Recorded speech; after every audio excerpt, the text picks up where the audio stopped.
Hi everyone, it's Emily from Cloth Crazed Mom. Thank you for joining me on day 4 of the Flats and Hand Washing Challenge.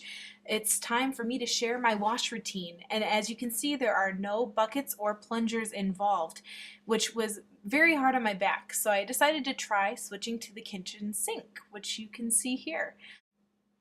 What I do first is I do a little bit of a pre-rinse under cold water, unfolding everything as I go so that everything is getting a little bit of a water rinse to it before I start the actual wash routine. This just helps to clean things out, especially if there's any poop diapers, which I also usually scrub in a little bit of detergent, but I didn't want to show you that. The first step is the pre-wash. You want to use cold water for this, but depending on how many flats and covers that you're washing, it's going to depend on the amount of detergent that you use. I only had about 4 or 5 here, and I used about a half a teaspoon of water and filled the sink up about halfway. Once the sink is full, you want to hand agitate for about 1 minute. I would recommend using this method if you have more flats because you can tell here that they're almost floating in the water, so I should have either done a little less water or added more to the wash. But in the end it still worked out really nicely, and I've done it with a larger wash around 10 or 12 flats, and those came out really nicely too. In between the pre-wash and the main wash, it's good to at least wring out the water from the pre-wash so that you're getting as much of the murkiness out of those items before you put them into the main wash with the fresh soap.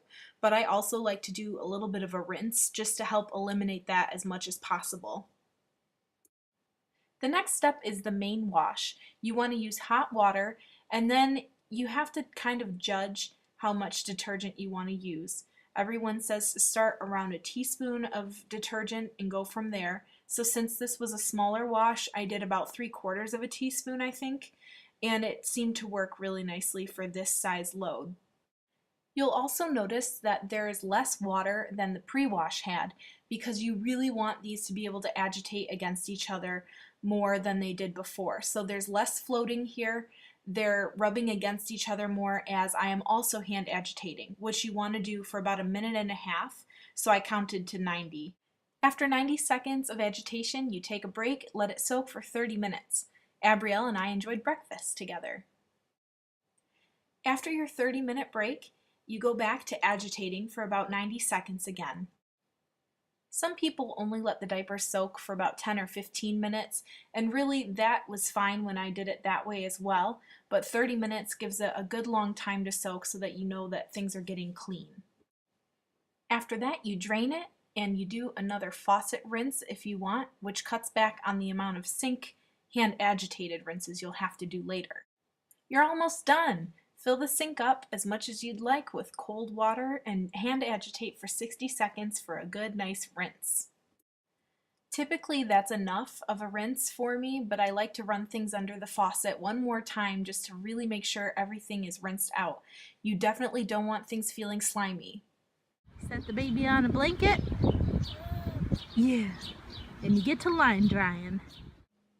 So like I was saying at the end of the wash, if things feel slimy after you've done a rinse, that means you need to rinse again because there's still some sort of detergent in there, and detergent buildup will affect the absorbency of your diapers. You'll see me wringing out the flats outside, and I did do that inside in the sink as well, but it's best to really give them a good wringing out in order to have them dry quickly. Also, if you hang them one layer at a time like you see me doing, they'll dry a lot faster as well. One thing I do to expedite drying time for things like covers when I'm hand washing is roll them up in a towel and squeeze out the water as I go. It seems to cut the drying time in half, which is especially important if you have less covers to work with or you're in a pinch and you need things dried much quicker than an entire day of sitting out in the sun. Thank you so much for joining me. This challenge has been very eye-opening, and hand washing is actually not as bad as I thought it was going to be, but definitely not something I'd want to do on a daily basis. Please leave a comment or a question if you have any, and don't forget to like and subscribe as well.